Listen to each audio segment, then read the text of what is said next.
ఈ రోజు ఈ వీడియోలో మెకానిక్ రాకీ అనే సినిమా గురించి మాట్లాడుకుందాం. విశ్వక్ సేన్, శ్రద్ధా శ్రీనాథ్, మీనాక్షి చౌదరి లీడ్స్ గా రవితేజ ముల్లపూడి డైరెక్షన్ లో వచ్చిన యాక్షన్ థ్రిల్లర్ ఇది. ఈ సినిమా స్టోరీ ఏంటి, దీని మీద నా ఒపీనియన్ ఏంటి అనేది ఇప్పుడు తెలుసుకుందాం పదండి. ముందుగా ఈ సినిమా స్టోరీ ఏంటంటే, ఈ సినిమాలో మన hero Rakesh AK Rocky Hyderabad సిటీలో వాళ్ళ నాన్నతో కలిసి ఒక గరాజ్ తో పాటు డ్రైవింగ్ స్కూల్ రన్ చేస్తూ ఉంటాడు.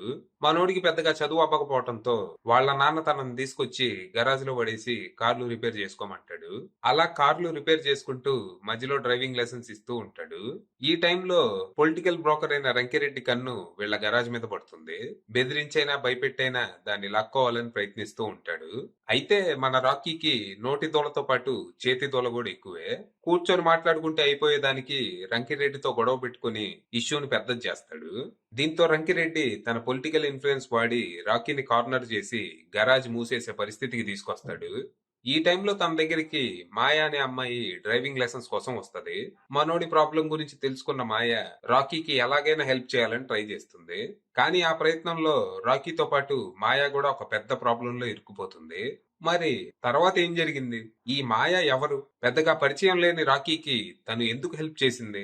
అసలు తను చేసిన హెల్ప్ ఏంటి? అది ఎలా ఎందుకు బిడిసికొట్టింది? ఈ కథలో ప్రియా పోషించిన పాత్ర ఏంటి?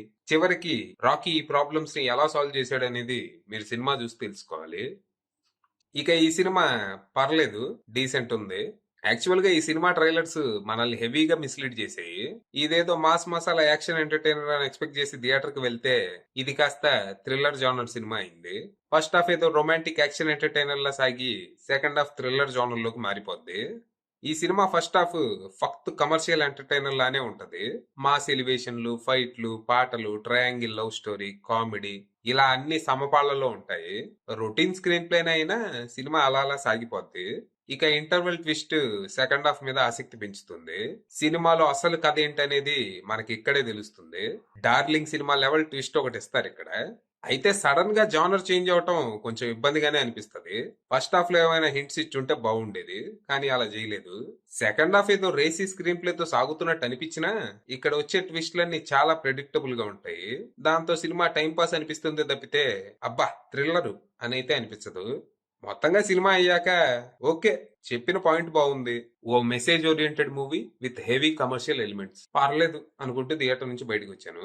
ఇక పర్ఫార్మెన్స్ విషయానికి వస్తే రాకీగా విశ్వక్ సేన్ అదరగొట్టేశాడు. తనకిది అలవాటైన రోలే అయినా హైపర్ యాక్టివ్ గా స్క్రీన్ మీద తను అలా రెచ్చిపోతూ ఉండటం చూడటానికి బాగుంది. ఇక శ్రద్ధా శ్రీనాథ్ ది మల్టిపుల్ షేడ్స్ ఉన్న క్యారెక్టర్ పూర్తిగా న్యాయం చేసింది.